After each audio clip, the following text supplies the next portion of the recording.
Not long ago, manufacturing was the pride of this country. British firms built wonderful machines of high quality: ships, tools, radios, TV sets, cars, motorcycles and trucks.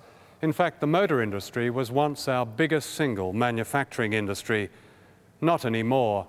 This is part of what's left of the mighty Leyland Company in the town of Leyland in Lancashire after it collapsed. 25 years ago, Leyland produced 500 commercial vehicles every day. Today, like most of British industry, tens of thousands of jobs have gone forever. Of course, industrial deserts like this are not hard to find, with the exception of one industry in which Britain is still a world leader. Indeed, it has 20% of a world market, second only to the United States. And this industry is considered so important by the government that it consumes almost half of all research and development funds. Strangely, it produces not consumer goods that people want, but machines that hardly any of us use or want to use. Moreover, for all its preeminence, its future is uncertain and depends to a large degree on secret deals with some of the most corrupt and brutal regimes on earth. One of the biggest manufacturing industries in Britain at the close of the 20th century is arms.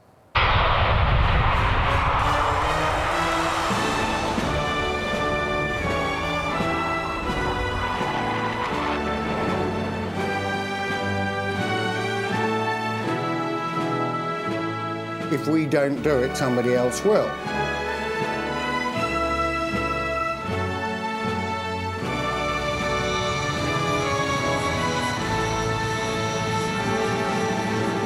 We are, as a nation, extremely responsible in the way we export lethal weapons. This is the weapon of the 90s.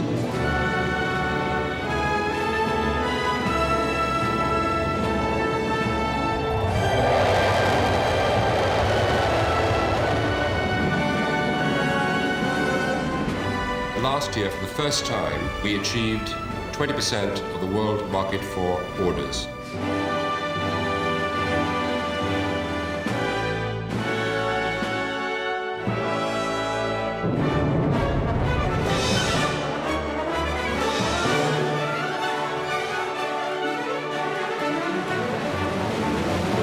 We've got an order for this one.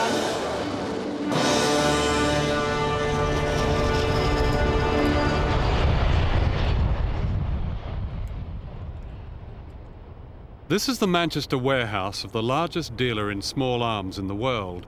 Sam Cummings has made a fortune from selling guns to everybody and anybody, always, of course, with government approval. The military arms business, as opposed to the sporting, is based on human folly, which means simply two things. Number one, its depths have yet to be plumbed. And number two, it will go on forever. Here is the famous Kalashnikov. I would say, conservatively, that over 30 million Kalashnikovs have been made. That's a lot of rifles. Now, who would you sell this to? We have offered Kalashnikovs to the Gulf states, the Arab states of the Gulf, as those are licensable. We sell it under HMG license only to any government which qualifies for HMG licensing. But time and again, politicians stand up in the House of Commons and say, our criteria for selling weapons to so-and-so regime, of course, is based on human rights. Look, as I've said before, if the governments abided by their own weapons control laws, world peace could truly be at hand. But they won't, they never have, and I respectfully submit they never will. During the Thatcher years, the British economy was effectively militarized. 1 in 10 workers in industry now work on military material. The Ministry of Defence is industry's biggest customer, spending more than £23 billion a year. In order to pay for this, Britain sells arms to almost anyone who'll buy them. The biggest and best arms deals often end up here at the Ministry of Defence. The MOD runs the Defence Services Organisation, or DESO. The word sales was dropped a few years ago and the front office moved to the West End. DESO is a sort of hard-sell international arms broker, overseeing 80% of British arms exports to developing countries, many of them run by unsavoury dictatorships. It wasn't the Tories that boosted the modern arms trade, it was Labour. In 1966, Dennis Healey, then Defence Secretary, set up the Defence Sales Organisation with these words: while the government attached the highest importance to making progress in the field of arms control and disarmament, we must also take what practical steps we can to ensure that this country does not fail to secure its rightful share of this valuable market. How do you feel about that statement today? I don't feel all that happy about it, but remember this was at the time when the Cold War was really at its height. There was an enormous amount of arms sales by the Soviet Union all over the world in the hope mainly of getting political advantage. But for me the main thing was to reduce the unit cost of British weapons by selling some of them abroad. I'll be quite frank with you about that. But there is a real contradiction in that, because, I mean, how can you attach the highest importance, as you said, to arms control while at the same time really putting Britain into the competitive arms market? I don't think you can show that the setting up of this organisation greatly increased or even significantly increased our share of the world arms trade. If you want to control the arms trade... It didn't control it. What you did by setting this up was to help organise it a little better, surely. Yes. It certainly didn't control it, and it certainly didn't give the highest importance to making the field of arms control. No, we didn't... You set up shop. Listen, you might just as well say that because we had military forces, we were contributing to the arms race. No, that's quite different. No, but you could say that. A lot of people did say that. Well, I'm not saying that, and that's quite different. Well, having military forces. But the sale of weapons abroad, what country which bought British weapons would not have bought the equivalent if they hadn't bought British weapons? Robert Jman is a former government arms salesman and one of the few prepared to speak out.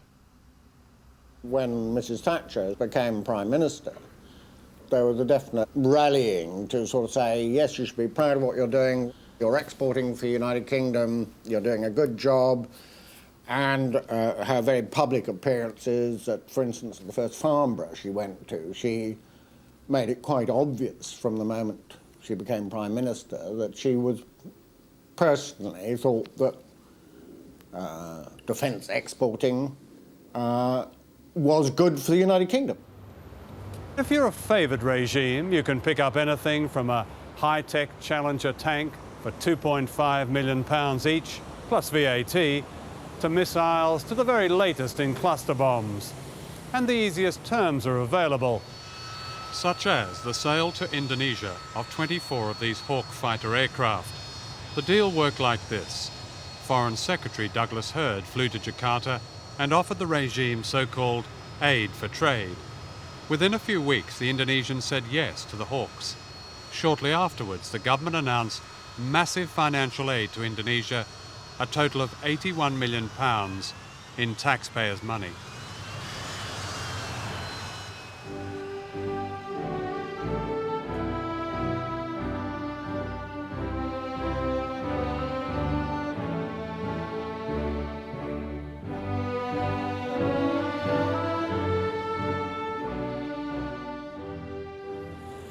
This is the Cabinet Office in Whitehall. Every Thursday morning, the Joint Intelligence Committee, or JIC, meets here to discuss the latest wizard. That's Whitehall jargon for the weekly intelligence reports from around the world. Among them are highly classified reports on international arms deals, some the work of MI6 agents. They describe who is buying from whom, the terms offered, the commissions demanded, and above all, the potential for the British arms trade. The arms trade and indeed the trade in technology were two of the principal things that were followed by the Joint Intelligence Committee. I mean, the intelligence that came in on technology and arms was pretty vast. I was an administrative Robin officer. Robertson was a clerk in the Cabinet Office working for the Joint Intelligence Committee. And what was the Prime Minister's particular interest in this? I was told she was the only Prime Minister ever to attend Joint Intelligence Committee meetings. So that she was obviously deeply interested in intelligence agencies. And was she especially interested in intelligence of arms deals, because she's taken quite a leading role in promoting arms deals? Inasmuch as the reports mentioned the arms trade, certainly she would have known everything that the Joint Intelligence Committee knew. In 1985, Margaret Thatcher negotiated what was called the arms deal of the century. The customer was Saudi Arabia, the medieval keeper of much of the world's oil. The deal was known as Al-Yamama, the dove, and was said to be worth up to £30 billion in exports of fighter aircraft, missiles and ships. But as Saudi dissidents have told us, so-called commissions could run into millions of pounds. A watchdog public accounts committee is chaired by the Labour MP Robert Sheldon. 2 years ago, Mr. Sheldon's committee was worried about reports of huge bribes paid to middlemen as part of the Al-Yamama arms deal with Saudi Arabia. They called for a full report from the National Audit Office, which they got, and then kept secret. Why? Mr. Sheldon won't say. He's seen the report, which he says contains not a shred of evidence of improper practice. So if there's no stink, why the cover-up? Mr. Sheldon won't say, and he won't be interviewed about why he won't say. And the secrecy goes on. There's to be a new investigation into the Saudi deal, but Parliament won't be told the results until 1997, if at all. In the meantime, Mark Thatcher stands accused of making £12 million in commissions from this deal as a direct result of the connection with his mother. Mrs. Thatcher has made no comment, but Mark Thatcher has vigorously denied the charge. We have nice smiles from you both. Howard Taisha was the Middle East analyst on America's National Security Council during the 1980s. He studied top-secret intelligence and diplomatic messages from Saudi Arabia in which Mark Thatcher's name appeared. On a number of occasions in the mid-80s, I saw intelligence reports from the Central Intelligence Agency, from the Defense Intelligence Agency, and also sourced to other countries' intelligence agencies.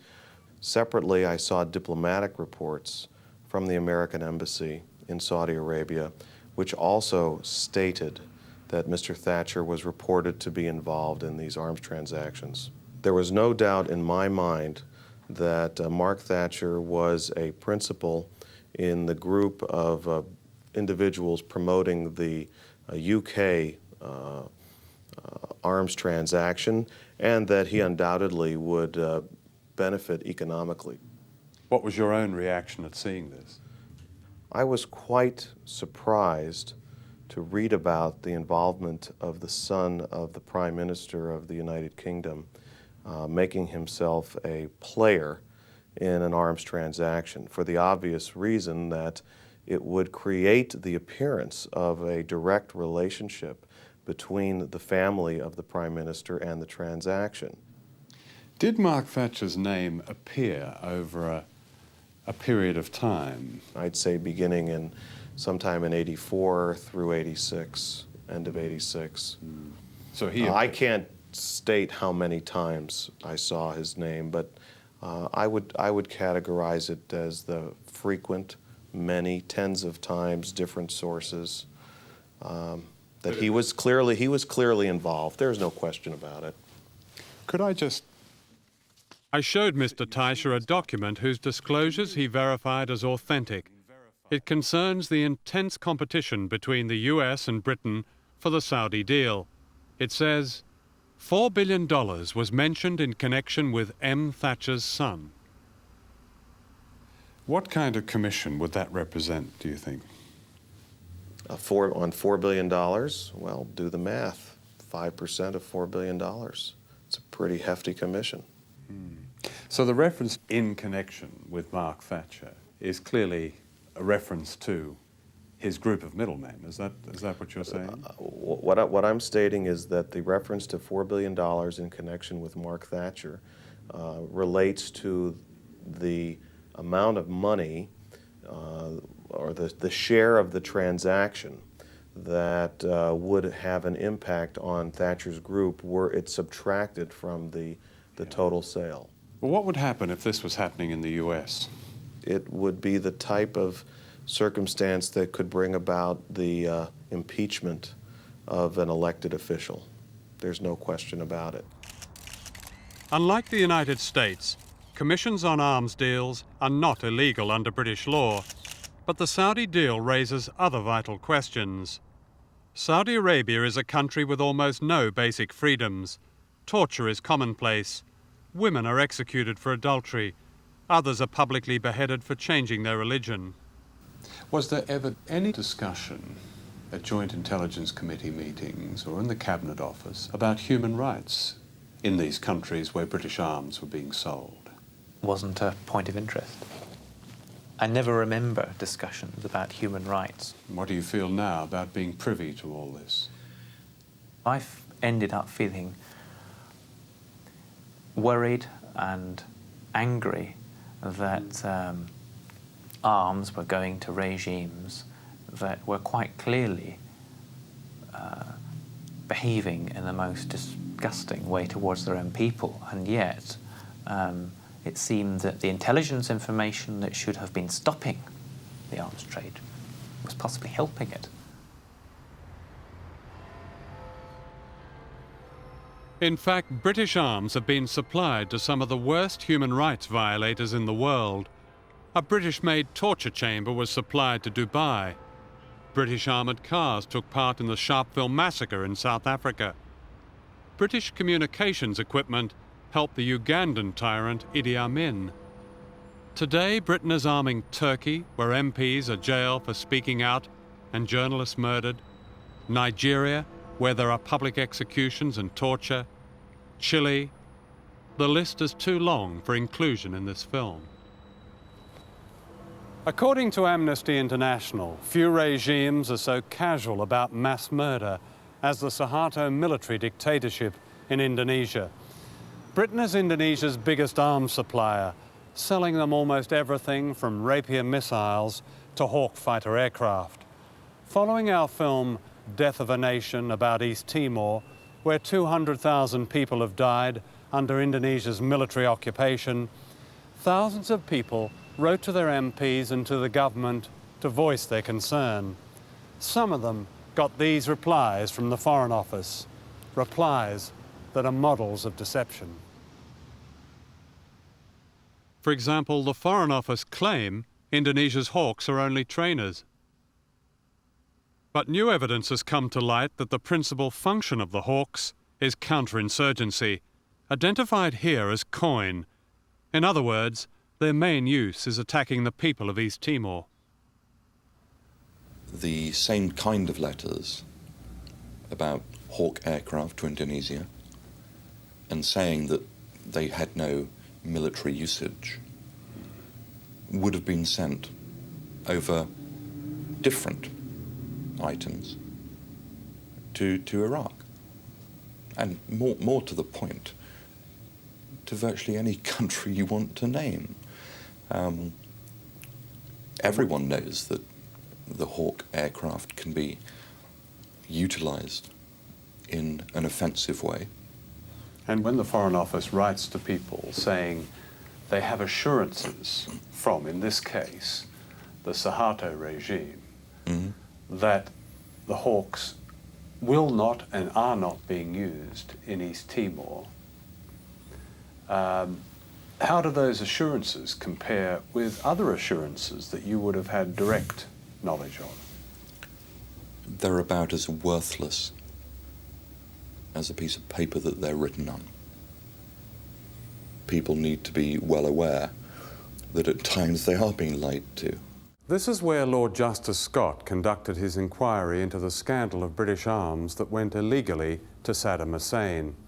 The Scott inquiry sat for 400 hours and gathered evidence from more than 200 witnesses, including the government's chief arms salesman, Ian MacDonald, who said, "Truth is a very difficult concept," and the ambassador to Saudi Arabia, David Gore Booth, who explained that half the picture can be accurate. Well, half the picture is what the Scott report may well produce, because perhaps half the important questions were not asked and half the people who could answer them were not called. Throughout the 1980s, billions of pounds of arms were being exported from this country to both Iran and Iraq by British companies with full knowledge of the British government, in defiance of the government's guidelines and in defiance, of course, of the UN. That is a far more significant issue, and if Scott was serious about it, he ought to interview the key businessmen who know about the deals because they were responsible for them, men like Sir James Blythe, Sir Colin Chandler, who were past heads of the Defence Export Sales Organisation, Sir Peter Levine, Sir John Cuckney, and high-ranking MI5 officers who also played a major role in all of Thatcherite arms deals in the 1980s. Margaret Thatcher's appearance was a star turn.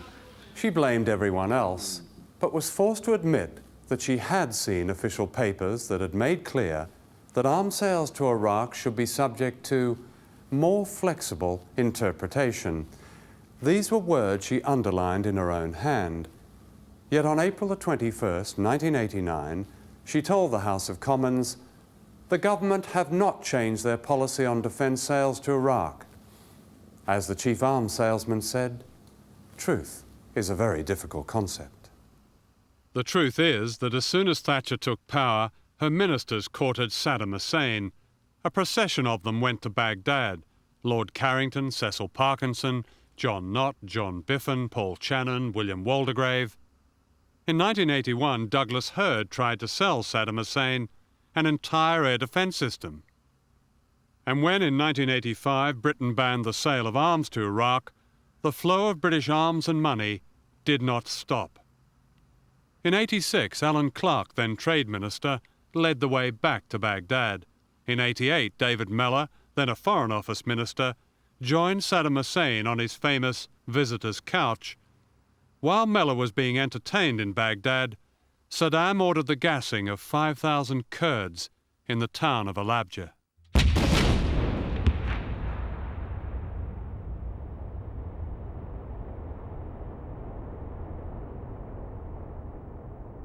It would look very cynical, said Geoffrey Howe, if so soon after expressing outrage over the Kurds, we adopted a more flexible approach to arms sales. After this atrocity, Trade Minister Tony Newton flew to Baghdad and offered Saddam Hussein £340 million in export credits. We had files full of things about the gassing of the Kurds at Halabja, and we used to draft awfully polite letters to people saying, you know, well, understand your concern, but Britain can't afford to lose out on its exports and trade. There must be, said Margaret Thatcher recently, a moral basis to foreign policy.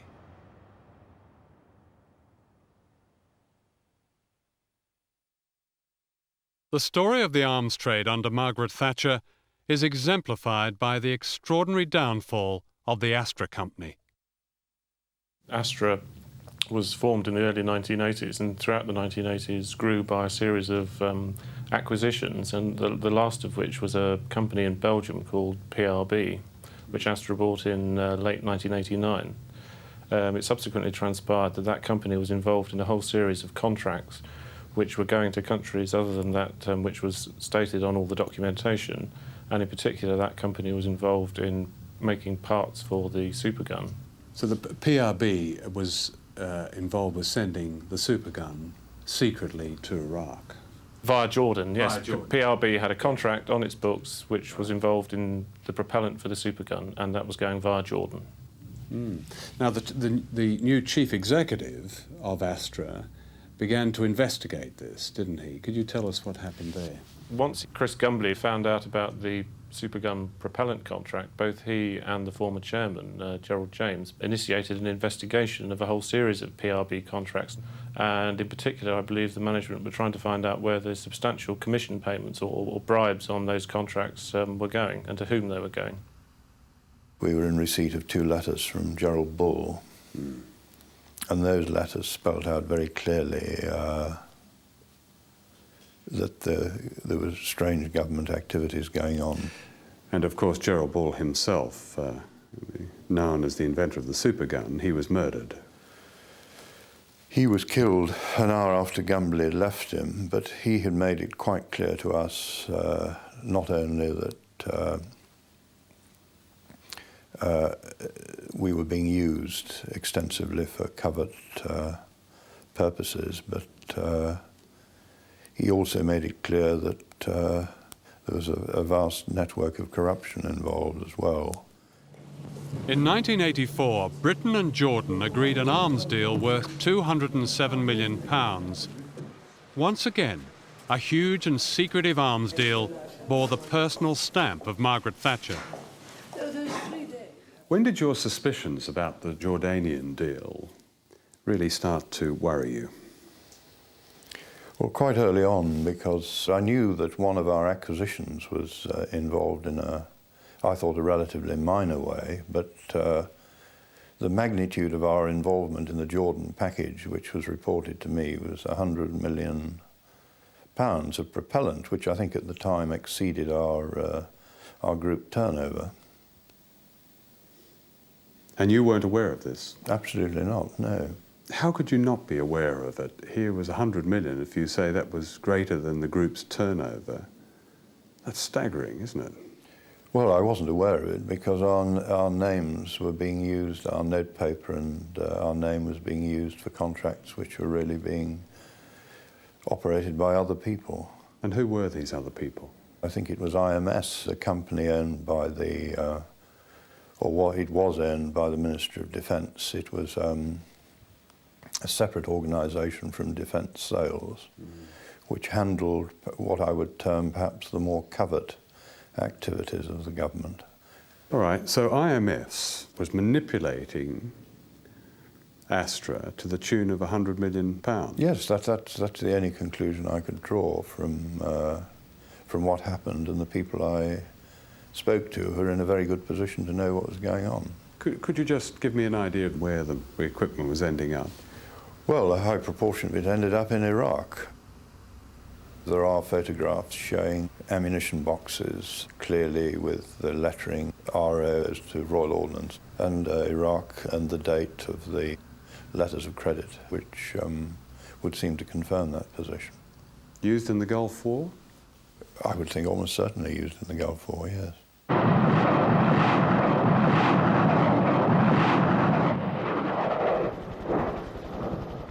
This is the carnage of the Gulf War. A shop window for the arms trade. The official truth of the war was that thanks to high-tech weapons, few people had been killed.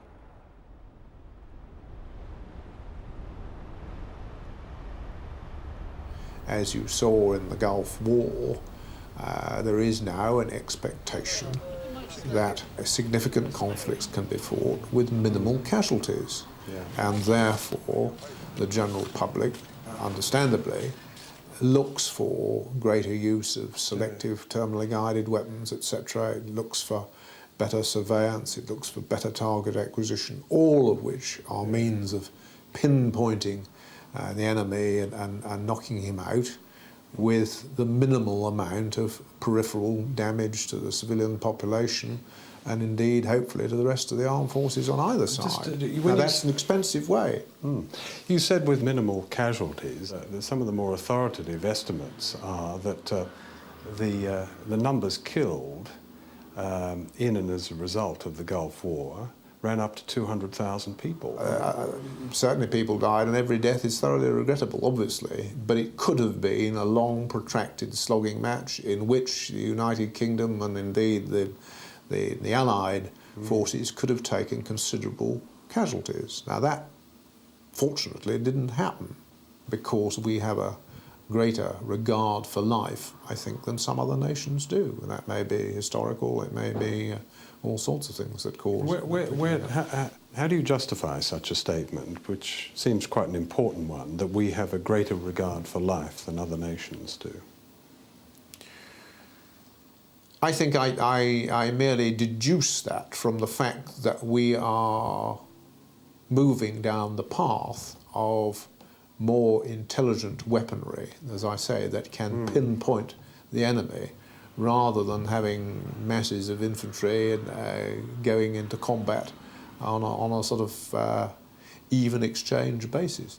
In spite of the fact that perhaps 200,000 people did die in the Gulf War. Not on our side.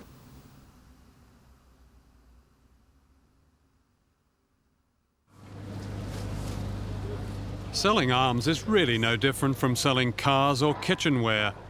Welcome to the Ideal Arms exhibition in Paris. Everyone's here.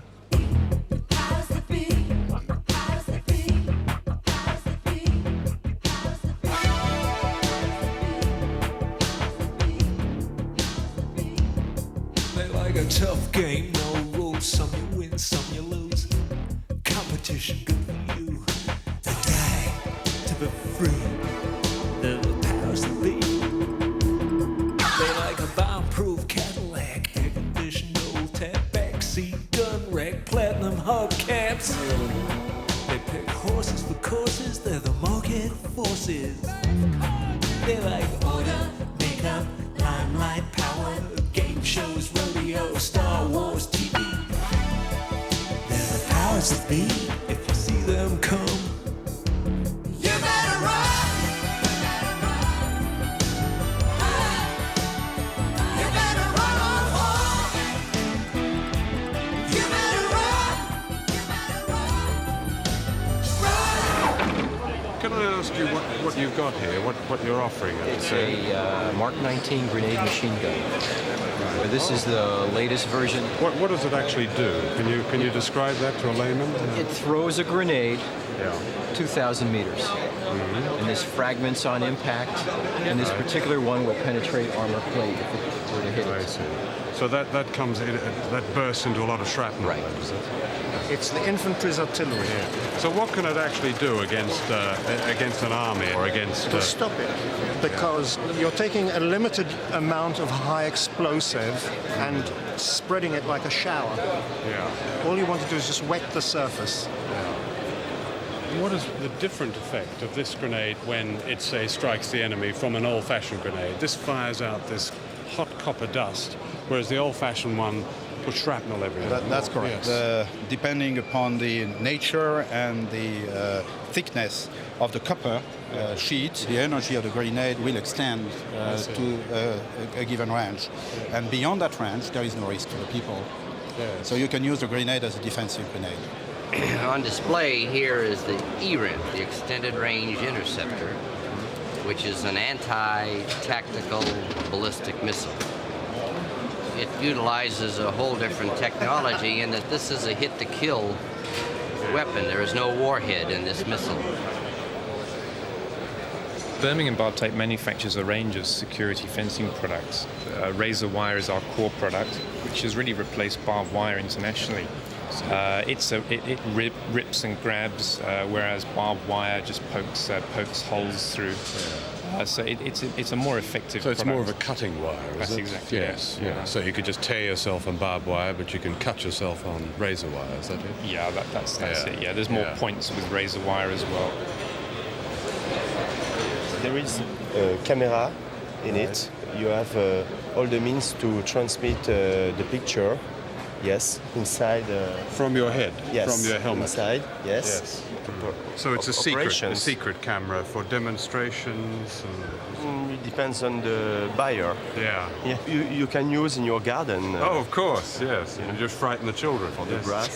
You cut the grass. The spikes fence, what is that meant to do? We believed, and that's in fact shown with our sales, that there is a niche market for a more aesthetically pleasing fence topping, and that's where the spikes come into their own. Spikes being more aesthetically pleasing than razor wire. So it would hit scuds, would it, in another? Yes.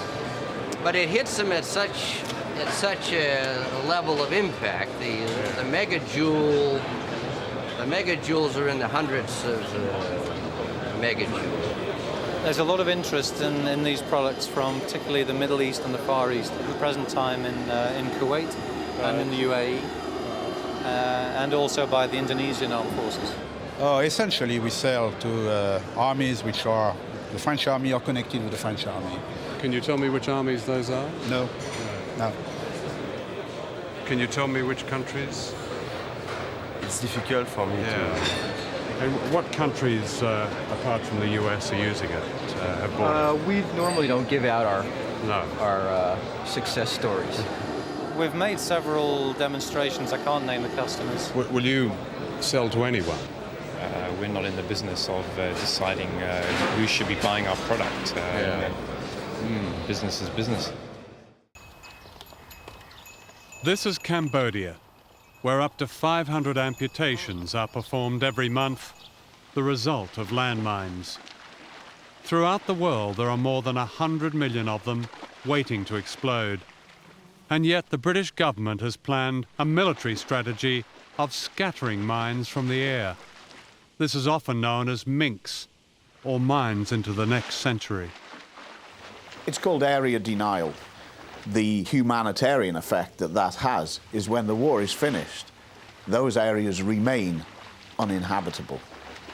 But of course, returning refugees, farmers, people like that, they don't have a choice, they have to go there. The official UN figures are that 2,000 people are maimed and killed by mines every month. When at the UN Security Council there was an American-sponsored vote to get an international moratorium on the export of landmines, the British government initially was going to oppose it because it became clear that this would put them in an impossible situation politically and in an embarrassing situation. In the end, they voted for the moratorium, the international moratorium, but with a rider to their vote, with a note added that this didn't apply to British mines. What we don't agree with is the complete and absolute ban on the use, let alone manufacture, of mines. Mines are part of the weaponry of the United Kingdom that we need for our own self-defence as a nation, and that must remain. You don't think they fall into the category of chemical weapons, nerve gas, that sort of thing? A lot of people are suggesting they are in that category. I'm answering for the United Kingdom, and I'm quite clear that we need to retain in our capacity, in our national arsenal, mines, but they've got to be used properly so that the civilian population is not endangered, and they've got to have the capacity in the future, the new technology of mines, that they self-destruct. But I'm not going to be party... What if that doesn't work? I'm not going to be party to any policy which says you must abolish all mines in stock. You must not produce, you mustn't manufacture any more in the future. We need that capability, devastating though that use can be, for the defence of this island. Politicians don't examine the real cost of anti-personnel mines. I'm not interested in disarmament for a political reason. I'm interested in stopping things like this. This little boy, little Afghan boy, was born in the refugee camps, had lived all his short life dreaming of going home. His mother and father and aunties and uncles had told him about Afghanistan. And finally, he was going home to his home in Ghazni. And the United Nations High Commissioner for Refugees provided the transport. He was repatriated from the camps in Pakistan to his home. Within minutes of climbing out of the truck that he returned home in, he ran in the fields to look at his country for the first time in his life, and he was blown to pieces. Quite literally, he died a minute or two after this photograph was taken, because somebody somewhere wanted to make a profit. This is Gairloch in Scotland. Behind me is the Trident nuclear submarine base. Neither the government nor the opposition hardly ever mention it. It's one of those gentlemen's agreements that are a feature of British democracy. The government claims that Trident cost £10 billion. Greenpeace says the real figure is more like 30 billion over 20 years. Last year, the National Audit Office revealed that £800 million had been wasted building facilities for Trident. That's more than the entire cost of the cuts in Britain's conventional forces announced this year. Certain items have gone up, you're absolutely right. And the works programme at Faslane and Coulport was not completed satisfactorily in terms of the total cost overruns. And there are parliamentary reports on that, and doubtless I will be having to answer questions about that. But for the submarine itself, the missile and the warhead, the cost of that is less than was forecast. So overall, the Trident programme has cost the nation less in real resources than was forecast. Trident was built for the Cold War, so what's it for now? Well, it's said to have a new role about which the government says very little. This is known as sub-strategic capability. What does that mean? It means that a new threat has been found. It was best encapsulated by the new head of the CIA last year, who said that we have slain the dragon, that's the Cold War, Soviet Union dragon, but we now live in a jungle inhabited by poisonous snakes. That's all the threats from the south, whether it be the Middle East, Latin America or elsewhere. And the clear indications now that Trident could have a single Trident missile fitted not with 4 or 6 large nuclear warheads, but just one relatively small nuclear warhead, say 10 to 20 kilotons instead of 100 or so kilotons. And one single missile in a crisis could, for example, be fired as a demonstration shot at some sort of putative Middle East aggressor state to show it that Britain meant business. Is this a real possibility? This is talked about quite seriously in military circles in Britain. Virtually never in public, but in private, this is the line of thinking. There is no political debate on any of this because the government and the Labour Party have effectively the same policy. It seems to us, if you look at the real world, there are countries in the world which do not have the stability even of the Soviet Union, where you've got dictators in power who could actually cause damage on what we call our civilized West. And there are countries in the Middle East and in parts of Africa that already have missiles which can reach halfway up Europe, can reach up halfway up France. Who are they? Well, I mean, it's quite clear. I mean, there are countries, Iraq had this sort of capability. There are countries like Libya had this sort of capability. But are you seriously suggesting that we keep Trident with its intercontinental ballistic missiles to deter Scuds from Iraq and Libya or... Yeah, but you're not only talking about Scuds, you're talking about missiles which are becoming more advanced than that. But are they likely to fire them at Britain? I mean, is this a serious proposition? Well, we don't know. This is the real cost. It has been estimated that the money spent over the years on nuclear submarines would restore a national housing program and virtually end homelessness. It would also restore the transport system and stop the hemorrhage of teachers from schools by raising salaries to a decent level. And it would pay every outstanding bill in the health service and ensure that no one died waiting for an operation. It would also allow non-military research and development to catch up with the best in Europe. And what was left over could be invested in converting industry to peaceful production.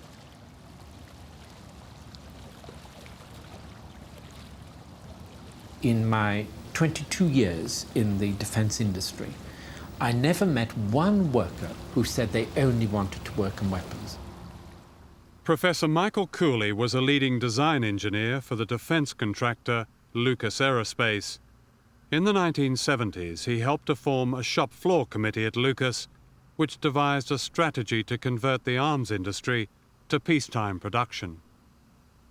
We did demonstrate that you could convert to peace. We certainly didn't say or pretend that it would be easy, but we did show it could be done.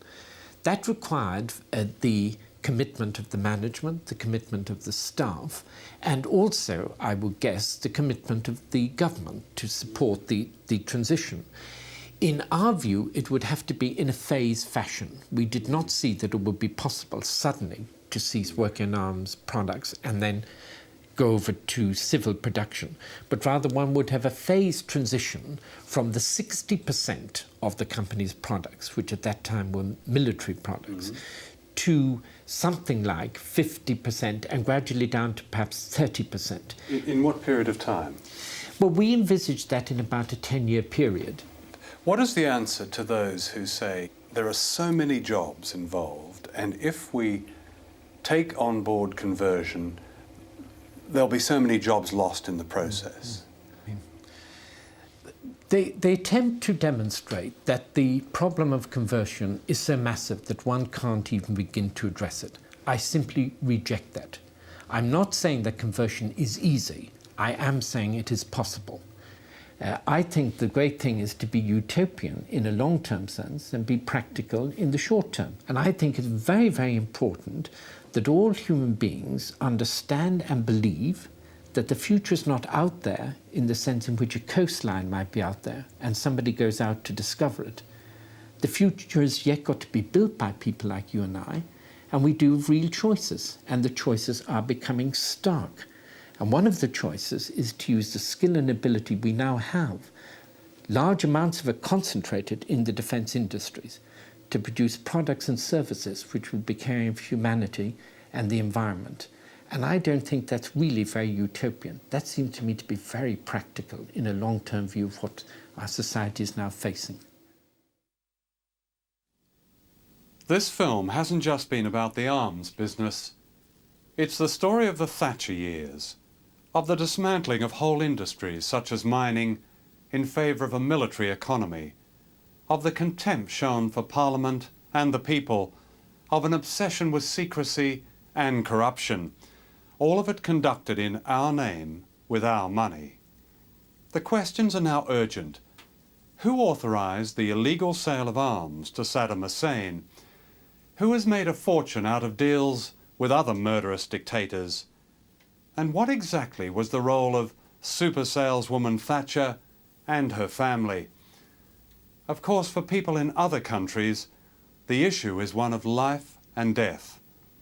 Death from British cluster bombs, life denied by money squandered on British arms they don't need.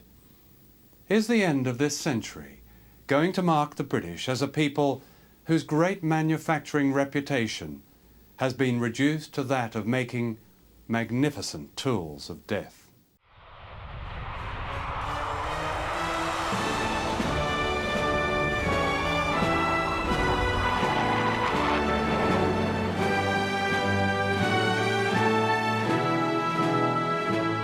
If we don't do it, somebody else will.